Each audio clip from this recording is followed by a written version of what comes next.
Selamat sore.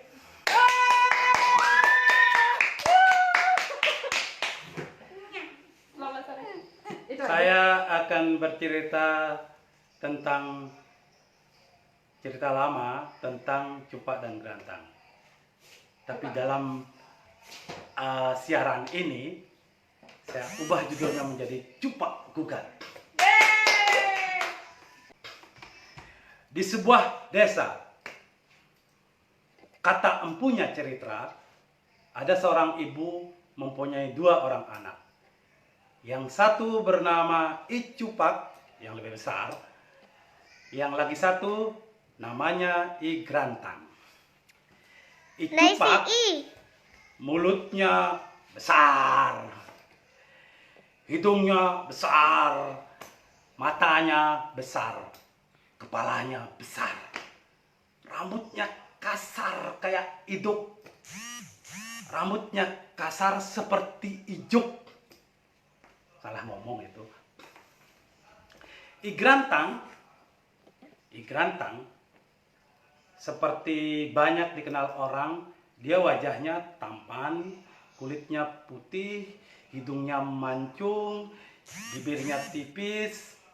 Pokoknya seluruh kegantengan diambil oleh I Grantang dan seluruh keburukan diborong oleh I Cupak.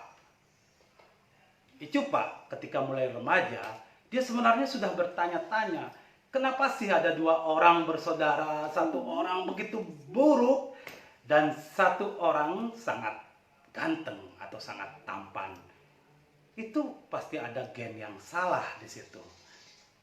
Cupak sering bertanya-tanya dalam dirinya, kalau Grantang tampannya seperti itu, setidaknya dia setengahnya lah dari Grantang. Kenapa? Jauh sekali kebalikannya. Dan dari situ tumbuh gugatan-gugatan dalam dirinya, ketidakadilan yang menimpa dirinya. Dia sebenarnya korban. Orang buruk selalu merasa dirinya korban, bukankah begitu? Nah, cerita ini dimulai dari sebuah peristiwa yang remeh-temeh. Suatu kali Cupak bersama Grantang bekerja di sawah. Cupak seperti juga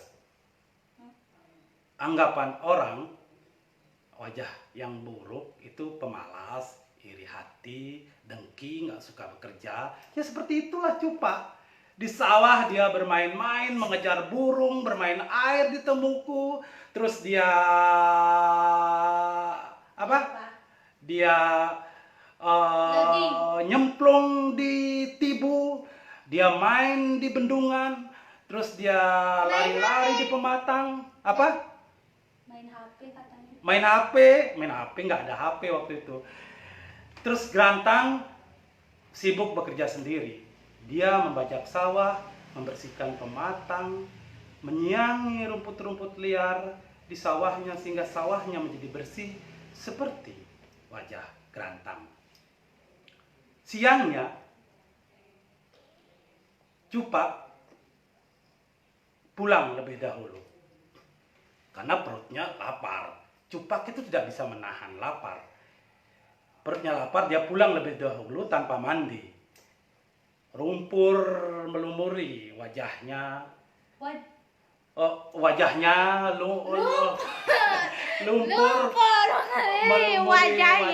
Melumuri wajahnya, lumpur melumuri tangannya, terus wajahnya belepotan. Dia pulang ke rumah.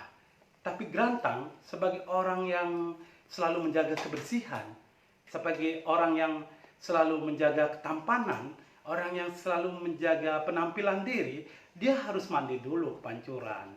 Dia harus membersihkan dulu wajahnya, membersihkan badannya, membersihkan tangannya, sampai ke jari-jarinya, sampai ke kuku-kukunya, dan sampai ke kaki-kakinya. Dia membersihkan semuanya baru pulang. Di rumah, Cupak yang terlebih dahulu tiba di rumah, bertemu sama ibunya. Meme, meme, meme, Bunda. meme itu artinya ibu. Bunda. Meme, kolo lapar, meme, kolo lapar. Ibunya datang. Kenapa anakku? Kenapa? Kamu lapar ya? Iya, meme, aku mengerjakan sawah, aku membajak sawah dan aku belum sempat mandi. Aku langsung pulang karena aku sangat lapar sekali, meme. Terus Pembohong. adikmu Gerantang kemana? Adik ya seperti biasa mandi, dia kan harus bersih dan dia harus tampan terus menerus dan dia harus ganteng terus menerus. Makanya dia mandi. Cupa lah yang pulang lebih dahulu setelah mengerjakan sawah. Kalau begitu, Cupa, kamu makan dulu. Ibu akan menunggu Gerantang dan ibu marah sekali dengan anak itu. Cupa kemudian ke dapur, makan banyak tentu saja, makan sebanyak-banyaknya. Terus ibunya Makan apa? menunggu Gerantang di depan rumah. Gerantang datang seperti biasa. Langkahnya sangat pelan. Kok sama namanya? Oh ya, nggak sama. Gerantang datang menuntun sapi, membawa bajak, tapi wajahnya bersih. Ibunya langsung marah. Gerantang, apa saja kerjamu di sawah? Lihat kakakmu bekerja begitu keras sampai lumpur seluruhnya melumuri seluruh wajahnya, seluruh badannya, tangannya, kakinya. Kamu cuman bersih-bersih di sawah. Di sawah itu bukan tempat bersih-bersih. Ibunya marah. Gerantang agak kaget. Ibu, belum sempat Gerantang memberikan alasan. Ibunya sudah marah. Ibunya mengambil kayu. Terus dipukullah Gerantang. Pergi kamu, anak tidak berbakti. Pergi kamu, pergi. Gerantang menangis. Gerantang menundukkan wajahnya. Terus pergi meninggalkan rumah. Setelah itu, Cupak yang baru selesai makan, baru menyelesaikan makannya, perutnya sudah kenyang, pikirannya sudah jernih, dia bertanya sama ibunya, "Ibu, adik sudah datang?" "Sudah." "Terus di mana dia?" "Adikmu sudah ibu marahi, anak tidak berguna. Mereka sudah pergi, ibu usir." "Aduh ibu, ampun ibu." Cupak pada dasarnya baik hati. Dia tidak sengaja memfitnah adiknya. Tapi ketika dia kehilangan adiknya, dia sangat merasa bersalah dan sangat merasa berdosa. Dia minta ampun sama ibunya. "Ibu, Cupak yang salah. Ibu, Kolo yang salah. Kolo yang sebenarnya tidak bekerja. Kolo yang sebenarnya bermain-main. Cupak lah yang bekerja. Gerantang lah yang bekerja. Gerantang membajak sawah, membersihkan pematang, membersihkan rumput-rumput. Dan semua dikerjakan oleh Gerantang. Kolo cuma main-main. Kolo cuma ngejar burung. Kolo yang salah ibu. Kolo yang salah." Ibunya 2 kali lipat marahnya. Pertama, dibohongi oleh Cupak. Kedua, marah karena Cupak sebenarnya tidak bekerja. "Kamu anak tidak berguna juga. Pergi kamu." Ibunya marah, dia mengambil kayu.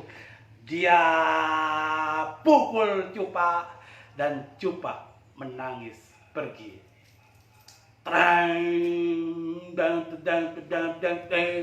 Kok gitu ya ininya?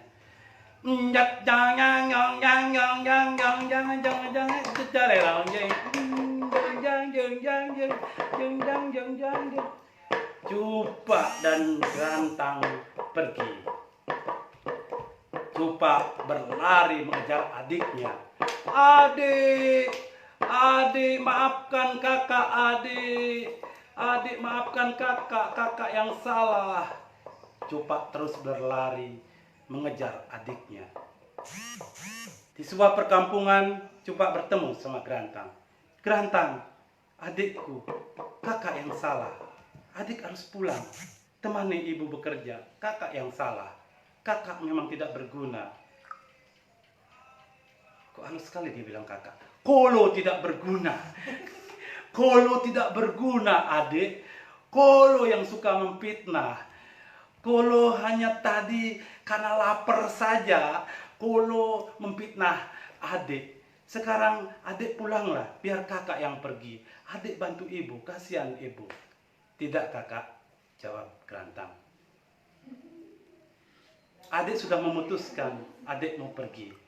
Adik mau melanglang buana, adik mau membuang-buang diri, adik mau bekerja, entah di kota, entah di desa lain, entah dimanapun. Lebih baik kakak yang pulang. Jatuh nanti. Kakak lebih kuat, kakak bisa membantu ibu bekerja di rumah. Tidak adik, Kolo tidak bisa bekerja. Kolo tidak bisa membajak sawah. Kolo meskipun kuat tidak bisa menggotong kayu. Kolo hanya pemalas adik. Lebih baik Kolo bersama adik saja. Kemanapun adik pergi, Kolo akan ikut. Ya, kalau begitu ikutlah bersama saya, Cupak. Berdua mereka akhirnya pergi. Bang bang bang bang bang. Cupak dan Gerantang pergi melewati sawah demi sawah, hutan demi hutan, pemukiman demi pemukiman. Sampailah mereka di kerajaan De. Di pusat kerajaan, dia melihat seluruh warga di kota itu murung. Semua orang bersedih. Semua orang berjalan dengan wajah yang menunduk. Tidak ada yang mendongakkan wajahnya. Dan tidak ada satupun orang yang tersenyum di kota itu. Kayu. Tidak ada satu orang pun yang tersenyum di kota itu. Semuanya bersedih. Gerantang dan Cupak menjadi bertanya-tanya. Dia bertanya kepada seorang warga. Jero, kata Gerantang, ada apa gerangan di kota ini? Kenapa kota ini begitu murung? Kenapa kerajaan ini begitu bersih? Seolah-olah gerimis datang terus-menerus menghujani kota ini. Kenapa semua mata orang di sini berkabut seolah-olah meneteskan air mata? Itu terlalu lebay ya. Begini Jero, kerajaan sedang bersedih karena putri raja diculik oleh seorang raksasa. Kok seorang raksasa ya? Oleh raksasa yang bernama Menaru. Putri raja diculik karena Menaru ingin melamar putri raja untuk dijadikan istri. Yang mana bisa putri yang begitu cantik, Raden Galuh yang begitu cantik menikah sama raksasa, kan nggak bisa. Baginda Raja menolak lamaran Menaru dan Menaru menjadi marah. Pada suatu malam Raden Galuh diculik. Begitu ya, kata Gerantang. Cupak hanya diam, seakan-akan memikirkan sesuatu. Tapi sebenarnya dia tidak ada yang dia pikirkan. You're on the screen. Gerantang kemudian bertanya, apakah tidak ada yang berani melawan Menaru? Tidak ada Jero, kata warga itu. Kenapa? Menaru begitu sakti Jero. Menaru begitu sakti. Kesaktiannya tiada tara. Dia tinggal di sebuah gua, dan kalau lewat di depan gua, orang itu sudah tersihir dan orang bisa pingsan di depan gua. Begitu kesaktian Menaru. Gerantang terdiam. Terus apa upaya kerajaan untuk menanggulangi kejadian ini? Kok formal sekali ya? Kok resmi banget? Kok resmi banget? Terus apa yang dilakukan raja di kerajaan ini untuk mengembalikan putri raja biar dia kembali duduk berdampingan dengan ayahnya Paduka Raja? Warga bicara dengan halus. Begini Jero, kerajaan sedang mengumumkan satu sayembara. Siapa yang berhasil mengembalikan Raden Galuh ke kerajaan dan membunuh Menaru, dialah yang diangkat menjadi raja dan menikah sama putri raja. Begitu isi sayembara itu. Cupa langsung ke depan. Wah, Kolo bisa mencoba ini. Kalau Kolo bisa membunuh Menaru, Kolo bisa menikah sama putri raja dan Kolo bisa jadi raja. Ayo adik, kita coba, kita bunuh Menaru. Kita lawan dia, kata. Tunggu, yang di luar goa itu siapa? Belum ada, ini belum berangkat ke goa. Kakak atau Eh, adik? Kakaknya nanti, lagi sebentar. Oh. Oh. Gerantang berpikir, baiklah, kesaktian kita boleh diadu sama Menaru. Ayo kakak, kita berangkat.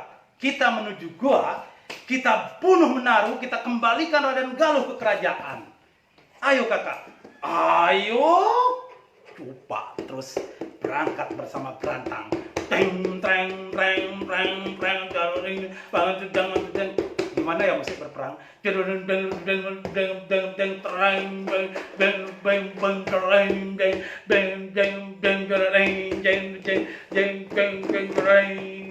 Sampailah Cupa dan Gerantang di depan goa. Mereka tidak pingsan. Mereka di situ berunding. Kakak. Dan ini pesan Gerantang ini kepada Cupa yang jarang diutarakan oleh para pencerita. Begini pesan Gerantang kepada Cupa. Kakak tinggal di depan goa. Biar adik yang masuk ke dalam goa dan membunuh si Menaru. Oh, tidak boleh begitu. Kolo juga sakti. Kolo juga ingin membunuh Menaru. Jangan begitu kakak. Biarlah adik yang masuk ke dalam goa. Kakak tinggallah di depan goa. Oh gitu ya? Oke. Kolo akan tinggal di depan goa. Tapi ada satu pesan adik kepada kakak. Begitu kata Gerantang. Apa itu? Nanti, kalau ada darah merah yang keluar dari dalam goa, itu artinya Menaru kalah. Itu artinya Menaru mati. Dan kalau ada darah putih yang keluar dari dalam goa, itu artinya adik yang kalah, adik yang mati. Kalau itu terjadi, kakak cepat-cepat tutup goa itu dengan batu yang sangat besar. Sehingga baik Menaru dan adik sudah tidak bisa keluar lagi. Loh, kan sudah mati, nggak bisa keluar. Oh iya. Kok darah putih? Kalau begitu, Iya. masuklah adik. Kulitnya putih. Biar kakak berada di luar. Gerantang kemudian masuk ke dalam goa. Di dalam goa dia menantang Menaru. Hei Menaru, aku Gerantang, aku menantangmu berkelahi. Ayo, mau berkelahi di dalam goa, mau berkelahi di luar goa, silahkan. Ayo. Menaru marah, ada anak kecil yang menantang dia. Oh, oh, oh, oh, oh, oh, oh, oh, oh, oh, oh, oh, oh. Itu anak raksasa. Oh, oh, oh. Ini ada anak kecil datang menantang aku, menantang Menaru, raksasa yang paling sakti di kerajaan Da, paling sakti di seluruh dunia, mau menantang aku. Makasih. Lagi keringetan, lagi tegang deh. Mau menantang aku, Menaru marah. Kamu Gerantang, orang sekecil ini, anak sekecil ini, aku pingsan kau kayak kutu mati. Aku injek kau pekes. Pekes itu apa? Apa itu pada? Hancur, lebur, hancur, pokoknya hancur. Menaru marah. Kesini. Gerantang mempersiapkan dirinya. Setelah siap, Gerantang langsung menerjang Menaru. Menaru dan Gerantang bergulat. Cereng, jeng, jeng, jeng, jeng, jeng,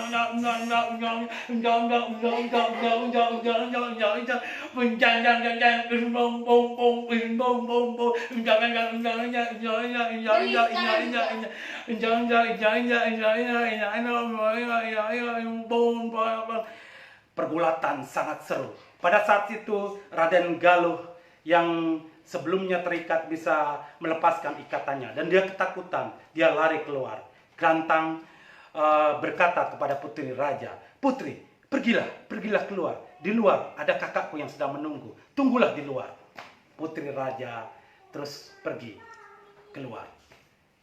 Grantang dan Menaru melanjutkan perkelahiannya.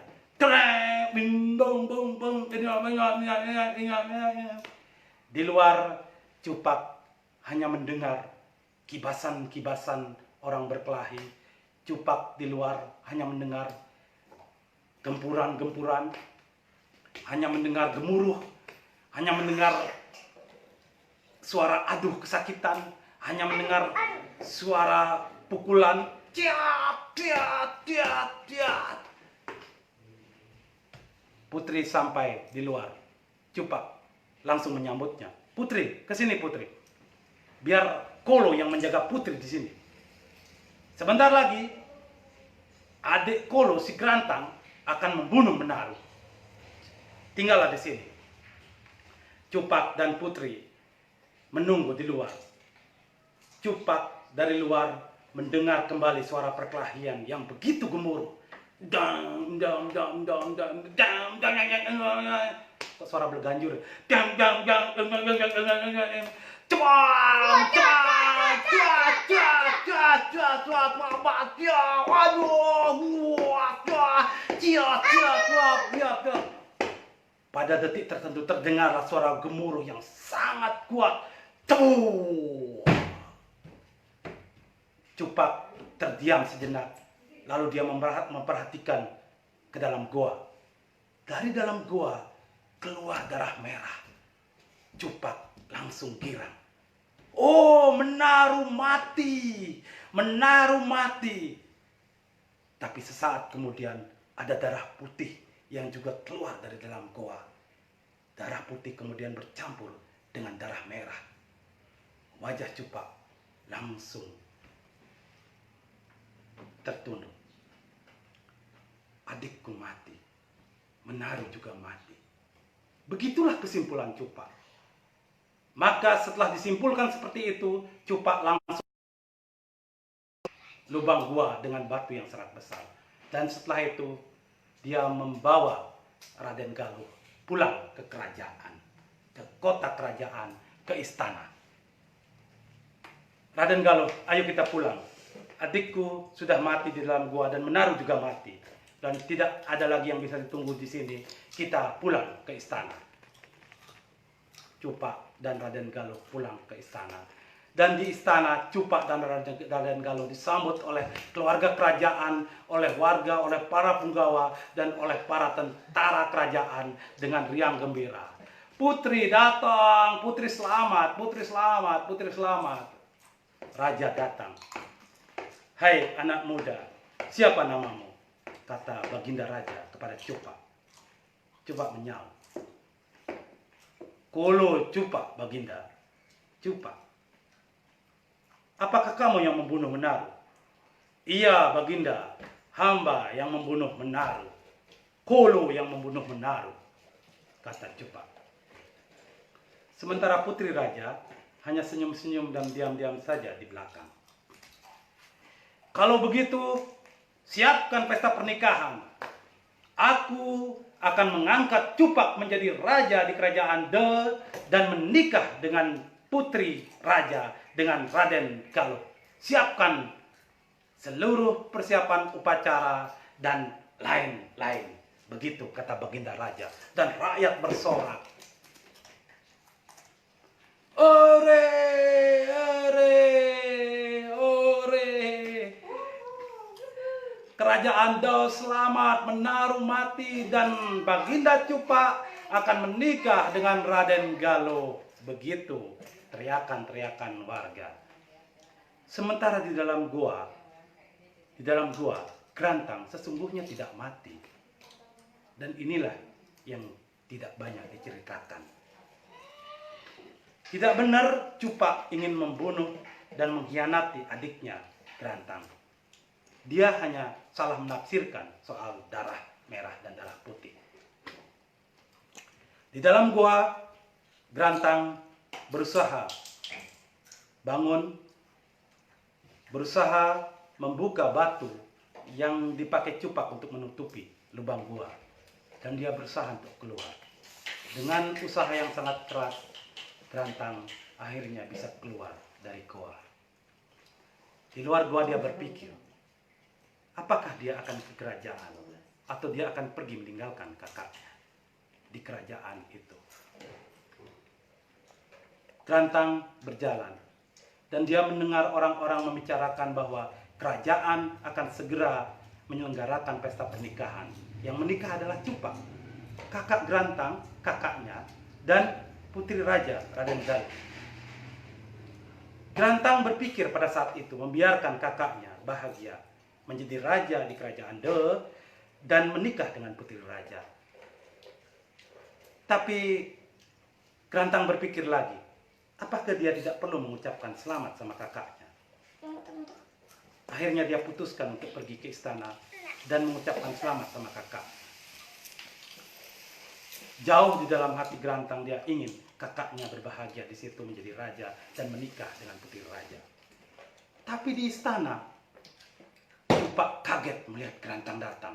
"Adek, ampun, kamu masih hidup." Cupak benar-benar kegirangan melihat adiknya masih hidup. "Gerantang, kamu masih hidup. Yang keluar dari dalam gua itu darah putih dan darah merah. Kalau kira adik mati, Menaru juga mati," kata Cupak. Gerantang tidak menanggapi. "Sudahlah kakak. Sekarang yang penting kakak akan menikah dengan putri raja dan kakak akan diangkat menjadi raja di kerajaan De." "Tidak bisa begitu, adik.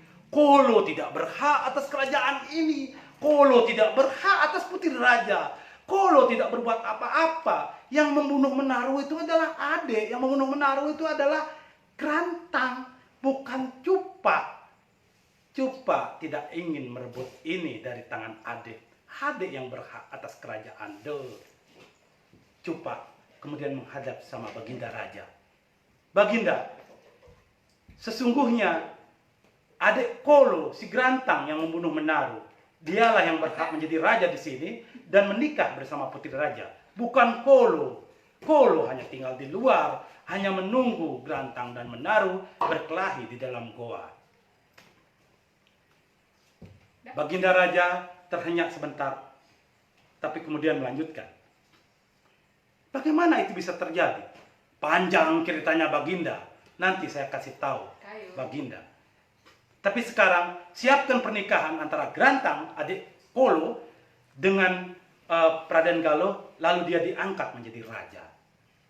"Iya, kalau begitu baiklah."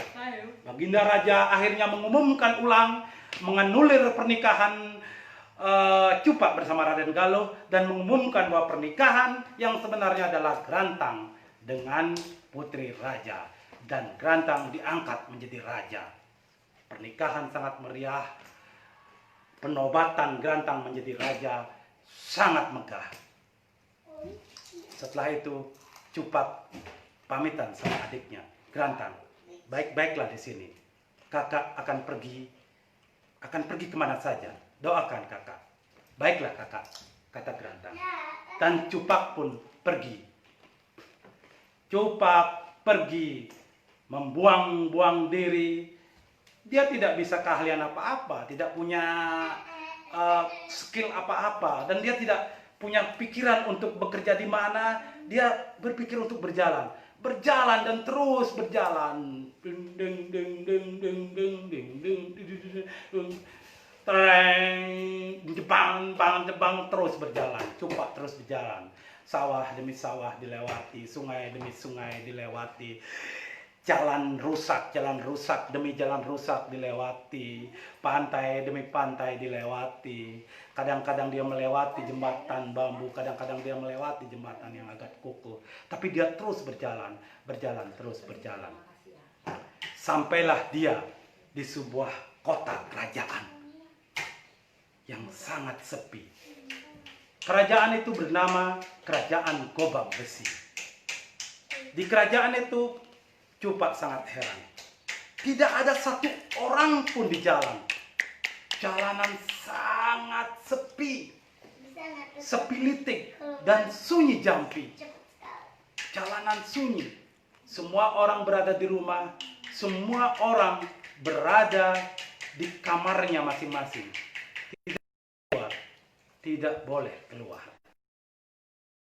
Keluar. Ini lockdown, lockdown. Lockdown. Ini lockdown. Warga tidak berani keluar. Minum Cupak enak. berjalan di jalan. Dia melihat orang-orang menengok dari jendela rumahnya. Cupak melihat dan ingin bertanya. Orang-orang memalingkan wajahnya, ketakutan. Cupak tidak mengerti apa yang terjadi. Cupak kemudian memasuki sebuah rumah dan dia memberanikan diri untuk bertanya. That's okay. Memberanikan diri untuk Jero, apa yang terjadi di kerajaan ini? Kenapa jalan-jalan begitu sepi? Kenapa semua orang tinggal di rumah? Kenapa semua orang tidak berani keluar rumah? Kenapa, Jero? Warga dengan takut-takut menyauti. Begini, Jero. Kerajaan ini sudah dikuasai oleh seekor burung raksasa. Burung raksasa. Burung raksasa itu akan keluar. Dan jika melihat ada orang yang melintas di jalan, burung itu akan langsung menyambarnya. Dan tidak ada yang akan bisa menyelamatkan orang itu. Burung itu akan membawa orang itu pergi ke suatu tempat, dicabik-cabiknya dan dimakannya. Dan itu terjadi selalu. Burung raksasa itu sangat kuat, sangat sakti. Jangankan orang, gajah pun bisa dicengkram sama dia dengan ketua kakinya, terus diterbangkan, terus dicabik-cabik di suatu tempat. Kalau dia kelaparan, dia akan datang lagi dan menyambar kembali orang-orang yang berkeliaran di jalan. Makanya orang tidak berani keluar rumah dan berkeliaran di jalan. Takut disambar burung raksasa itu. Cupak heran. Terus kerajaan tidak melakukan apa-apa. Tentara tidak melakukan apa-apa. Pengatur strategi perang tidak melakukan apa-apa. Para pemikir kerajaan tidak melakukan apa-apa. Kenapa kerajaan dibiarkan sepi seperti ini? Harus ada yang melawannya. Warga itu dengan mimik masih ketakutan menjawab. Kerajaan sudah melakukan berbagai upaya, tapi burung raksasa itu sangat sakti. Sangat sakti. Tidak ada yang bisa melawannya. Terus bagaimana sekarang? Cupak bertanya. Ya, kami semuanya pasrah. Bahkan pihak kerajaan pun pasrah. Baginda Raja pasrah, para tentara pasrah, para pemikir pasrah, para intelektual pasrah, semuanya pasrah. Hanya berdiam diri, tidak bisa melakukan apa-apa. Cupak berpikir, tidak melakukan apa-apa, pasrah. Tapi ada yang dilakukan kerajaan, kata warga itu. Apa? Kerajaan mengumumkan sayembara, siapa yang bisa membunuh burung raksasa itu, dia akan diangkat menjadi raja dan menikah bersama putri raja. Cupak tertawa dalam hati. Kok jenis sayembara itu seperti itu ya? Tidak juga seperti itu. Siapa yang berani yang bisa membunuh Menaru, dia akan diangkat menjadi raja dan menikah dengan putri raja. Di sini juga seperti itu. Memang tidak ada hadiah yang lain. Cupak berpikir seperti itu.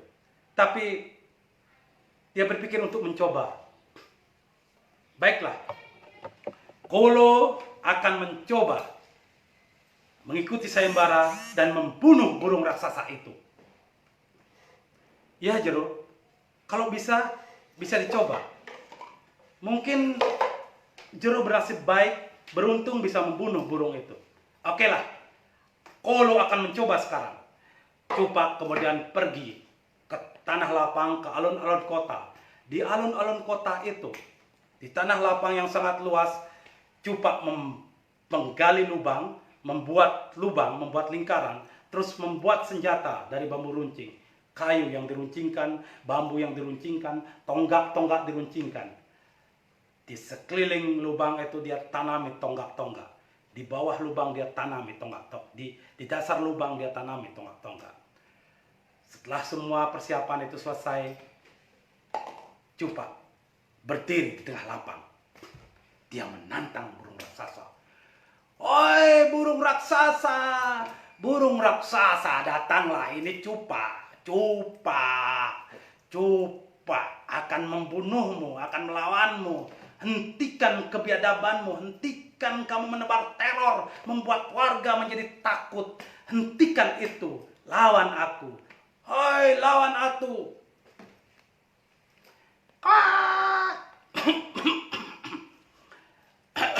Burungnya batuk.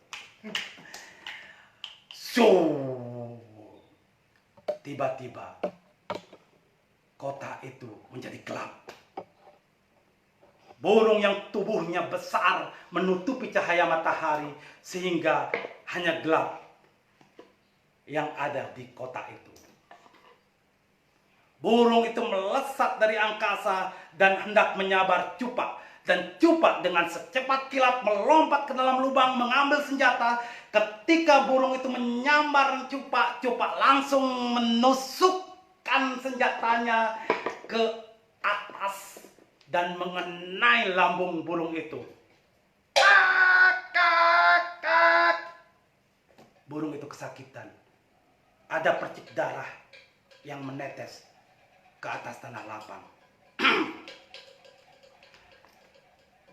Burung pergi, tapi Cupak naik ke tanah lapang. Dia menantang kembali burung, membangkitkan emosinya biar burung itu marah.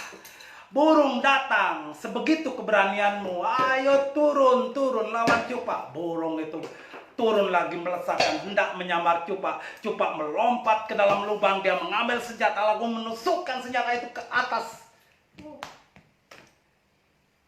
Burung itu kesakitan. Burung itu pergi, tapi Cupak bangun lagi dan menantang lagi burung itu. Burung, ayo turun, sambar aku. Burung itu sangat marah.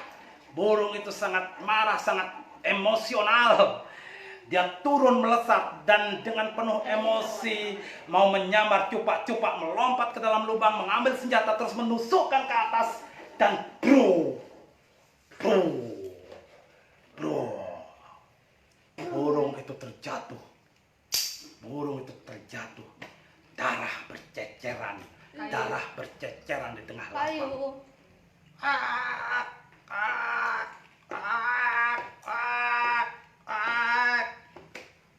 Kayu. Cupak bangun. Sebegitu kekuatanmu, burung. Sekarang rasakan kau mati di tanganku. Burung itu mati. Warga kemudian keluar, warga Gobag Besi keluar. Hidup! Burung sudah mati, kita terbebas, kita merdeka. Kita terbebas dari penjajahan burung raksasa. Baginda keluar bersama putrinya menemui Cupak. Hai anak muda, siapa namamu? Dan selesai. Belum selesai, ini masih panjang ini. Lagi berapa jam ya? Ya lagi 5 jam lah. Sampai di mana tadi? Kayu mengganggu saja nih. Sampai Belum. Baginda Raja datang. Siapa namamu? Kolo bernama Cupak, Baginda. Cupak, kamu yang membunuh burung itu?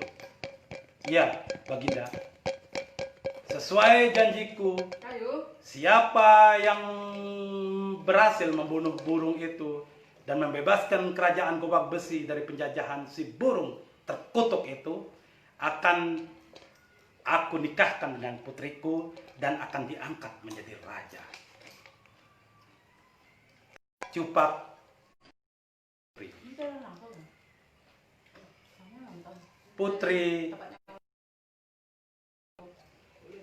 putri kerajaan itu wajahnya sangat cantik. Hidungnya bangir, bibirnya tipis, alisnya seperti daun inkaran, bulu matanya lentik, rambutnya ikal mayang, sangat cantik pokoknya. Pokoknya sangat cantik. Nggak apa-apa, salah. Cupak memandang kecantikan putri itu dan dia langsung menunduk. Pada saat itulah Cupak sangat menyesali hidupnya. Cupak menunduk dan dia berpikir, kenapa aku berwajah buruk seperti ini? Lebih keras lagi. Kenapa wajahku sangat buruk? Dan aku akan menikah dengan putri raja yang sangat cantik. Aku tidak bisa menerima ini. Aku tidak bisa. Ini ketidakadilan. Benar-benar ketidakadilan.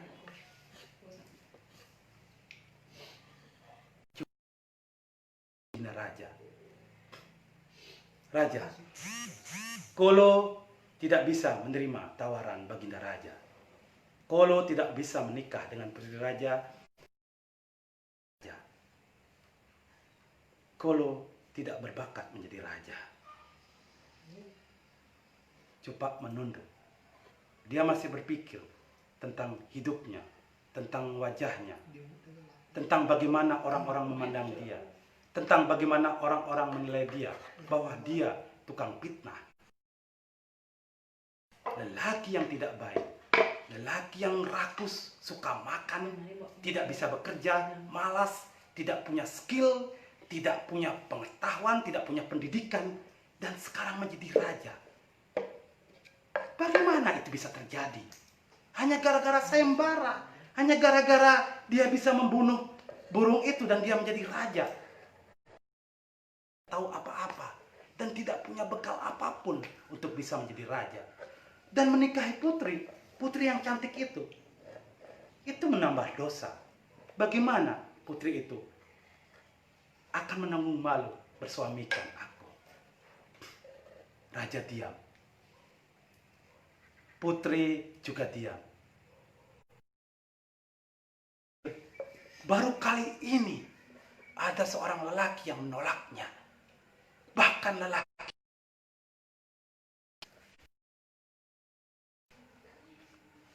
lupa menolaknya. Cupak tetap menunduk, tapi sesekali melirik kecantikan putri raja itu. Hamba pamit, Raja. Hamba tidak bisa menerima ini. Cupak membalikkan badannya. Dia pergi meninggalkan kerajaan. Yuk, Le, lanjut. Udah, Pakai data tadi. Udah. coba tes. Udah. Aman. Dari mana tadi? Kapanpun Cupak Kapanpun Cupak mau datang ke kerajaan. Iya, ya. Cupak pergi meninggalkan kerajaan. Dia tidak bisa menerima itu. Dia pergi, dia membalikkan badannya, meninggalkan putri yang cantik dan raja yang sangat berwibawa. Tapi raja menahannya sebentar. Cupak, aku berjanji, kapanpun kamu datang, aku akan menyerahkan kerajaan ini. Kerajaan ini tetap adalah hakmu dan putri raja, putriku, Putri Gobak Besi, tetap menjadi istrimu. Cupak hanya berpaling sebentar, memandang sang raja, memandang sang putri. Dia mengangguk tanpa berkata apa-apa. Dia pergi. Sepanjang perjalanan Cupak pergi berjalan menundukkan kepalanya. Pada saat itulah seluruh harga dirinya, seluruh kediriannya, kemanusiaannya secara fisik maupun psikologis, dia sangat terpuruk. Dia tidak bisa menerima itu. Ini ketidakadilan. Dia tidak bisa. Dia berjalan di sebuah jembatan. Dia ingin menerjunkan dirinya. Dia ingin bunuh diri. Tapi dia berpikir kembali. itu tidak bisa dia lakukan. Dia harus memikirkan sesuatu. Di tempat yang sepi, Cupak memikirkan dirinya. Aku tidak terima ini dan aku harus menggugat. Siapa yang harus kugugat? Wajahku yang buruk bersaudara sama orang yang tampan, terus aku mendapat cap sebagai lelaki yang tidak baik, terus aku memenangkan sayembara dan menikah sama putri yang cantik dan diberi kerajaan. Itu sesuatu yang tidak biasa, itu luar biasa dan itu hinaan bagiku. Cupak kemudian berpikir, suatu kali ada seseorang yang mengatakan sama dia adalah anak dewa. Mungkin Dewa Bayu atau siapa. Maka dia ingin menggugat dewa-dewa, kenapa dia diberi wajah buruk. Dia berpikir untuk menggugat ke kerajaan dewa-dewa, menggugat ke surga. Ya, dia harus menggugat. Cupak berpikir, dia harus menggugat. Dia menggugat kenapa dia berwajah buruk, kenapa dia merasa buruk, kenapa dia menjadi orang yang bodoh, kenapa dia menjadi orang yang dicap jahat dan suka memfitnah dan lain-lain. Kenapa dia jadi rakus? Dia harus menggugat itu. Terus dia harus ke surga, harus menemui dewa-dewa dan dia protes di situ. Dia akan demo di surga.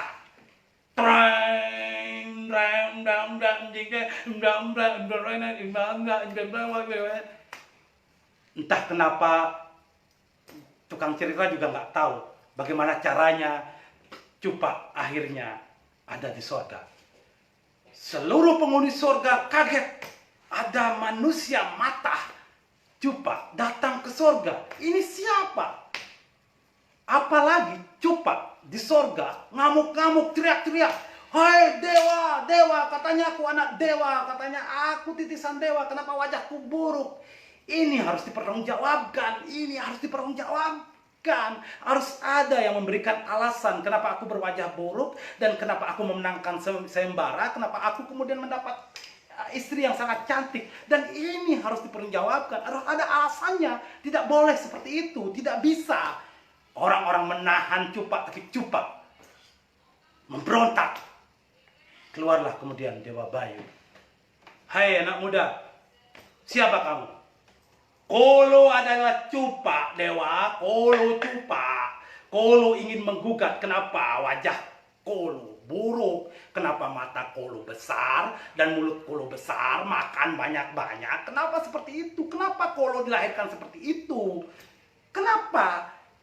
Yang sangat menyakitkan, kenapa aku lahir bersama saudara yang kebalikannya, Gerantang itu sangat tampan, putih, kulitnya putih, dan sangat ganteng, budinya halus, dan ngomongnya halus, tidak seperti Kolo. Kenapa Kolo dilahirkan seperti ini? Tunggu dulu, kamu Cupak, begitu Dewa Bayu. Kamu Cupak ya? Oh iya, aku ingat. Dulu, waktu kamu minta dilahirkan, kamu minta lahir cepat-cepat. Kamu belum sempat mengenyam pendidikan di sorga. SD pun kamu nggak tamat. Harusnya orang itu berpengetahuan dulu. Punya pengetahuan, setidaknya SD. 9 tahun pendidikan dasar, SD, SMP, SMA. Setelah itu S1, S2, S3. Setelah jadi profesor, baru turun ke bumi, menyelamatkan bumi. Baru kulit bisa jadi halus, wajah bercahaya, dan berwibawa.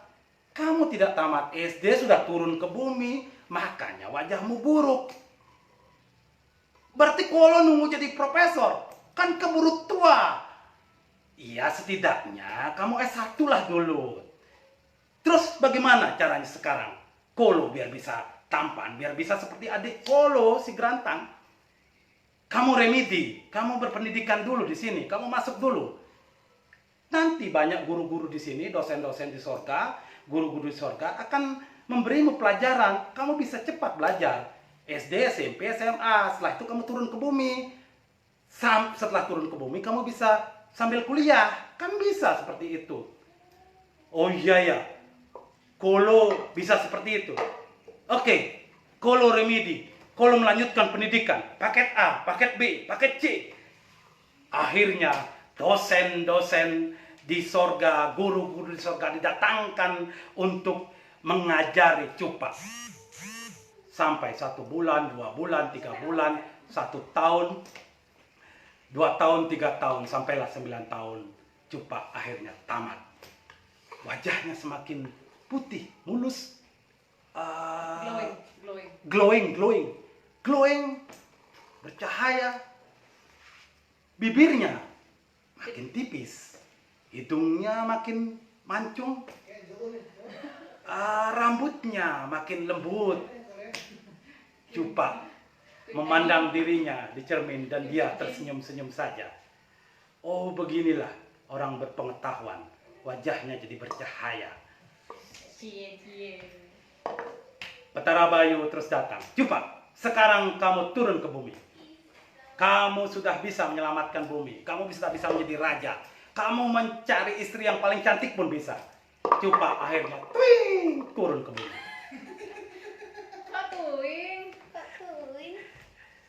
Ya, entah bagaimana caranya dia turun ke bumi. Terus di bumi dia kembali ke kerajaan Gobak Besi menemui Baginda Raja di kerajaan Gobak Besi. Baginda Raja, Cupa datang. Baginda Raja dan Putri Raja sangat kaget melihat Cupa.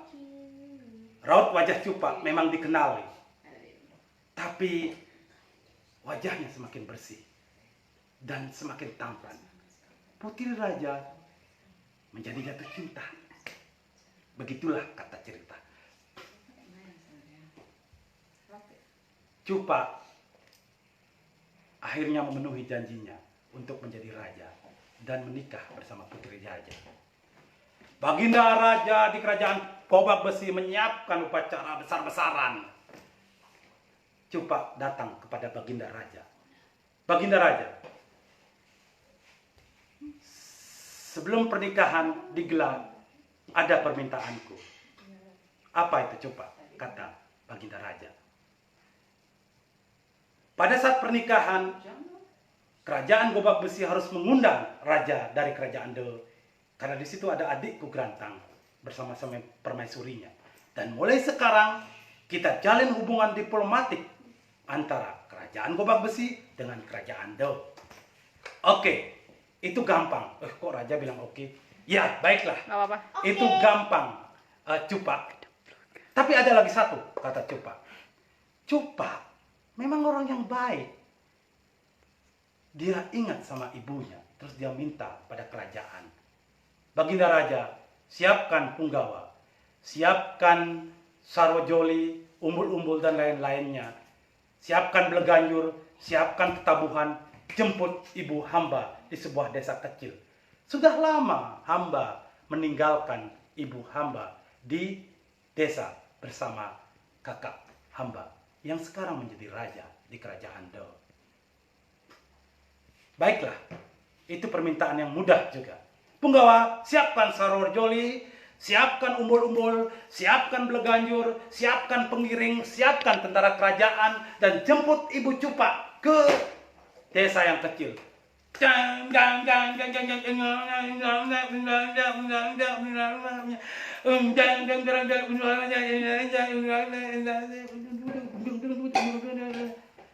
Akhirnya ibunya Cupa datang, Grantang datang. Pernikahan Cupa bersama Putri Gobak Besi berlangsung dengan meriah. Ada bali-balihan, ada joget bumbung, ada gambuh, ada arjo, ada drama gong, ada film dokumenter, ada macem-macem. Wibuh pokoknya. Pokoknya wibuh. Terus lupa. Cupa. Dan inilah yang sering dikatakan di dalam dongeng-dongeng. Bahwa Cupa bersama Putri Gobak Besi akhirnya hidup bahagia untuk selama-lamanya. Nah, lama-lamanya. Oke. Udah. Hari selesai. Nah, tutup Oh, dulu. jangan. Eh.